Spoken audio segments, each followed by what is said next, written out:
the discussions broke down because we couldn't bridge, because there was no agreement. On one side, the Greek government was elected to do away with the Troika and the program. And he thought that he could get just a financial facility, a bridge loan, what was called. And the central bank told him very clearly, there's no such provision in the system. So once the system is worked out like that, there's no.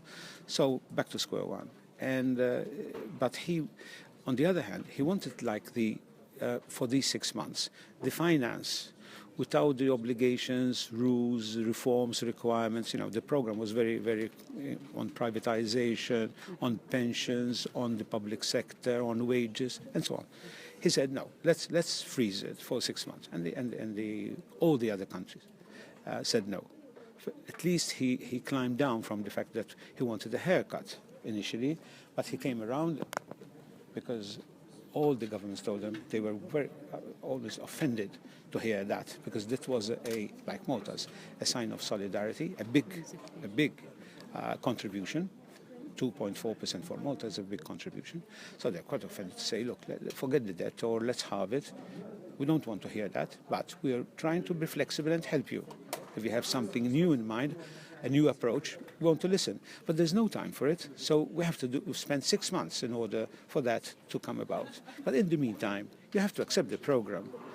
And they found it very difficult to do that, because accepting the program means going against the electoral promise. So what's going to happen tomorrow? So we said, the ball is in your court. Do you want or not to apply? And they applied. And we have a letter from the Minister for Finance to the Eurogroup, which we're going to discuss tomorrow, all the Ministers of Finance tomorrow, Friday. But Thursday, we have our working people, our senior officials, who are negotiating behind the scenes and in preparation for this meeting. Now, the word Troika has disappeared, and we don't mind to call them European institutions and the IMF. That's fine.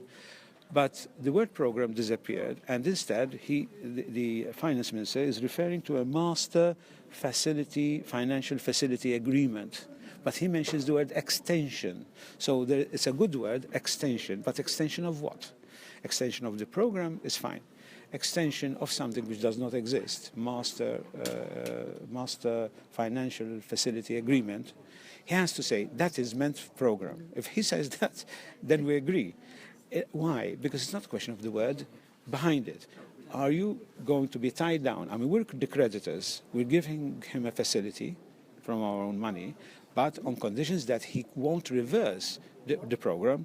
Now, in 6 months' time, we may think, and again, in the future, it can't be just with Greece, but also with Portugal and whoever, what we call program countries. Greece has no special, to make a special case. We are special. No. I mean, it's program countries. We may change tact. We will be more growth-friendly. Maybe the consolidation will be softer. I don't know. I'm just saying these are the possibilities within, 6 months ahead. But now it's a question of how to find the way to get Greece to get out from a window, to exit nicely with the electorate and accepting the program, while at the same time showing that they are going to change something. Do you think that Greece would actually, leave the Eurogroup? Do you think it's just a threat for the member states, or do you think I was asked that question, and I can assure you, at least as far as Germany is concerned, and maybe even France, the big countries, they've come to a point where they say we're no longer exposed to Greece. Before they had money, banks, they had a haircut, so now they are not longer exposed to Greece. If they leave, it will be a tragedy for Greece for sure. For the Eurogroup, it's not something nice at all, but they have reached a point where they say, look, if you really want to leave, leave. And I think they mean it, because Germany is going to be quite hard, not just Germany, Netherlands and others, will be hard. And they have said, look, we've shown our solidarity, now you have to pay us in return by tying yourself with the conditions which, after all, there's not because when a government changes, they should be tied. When there is a treaty, you're tied with the previous government's treaty. We have the same.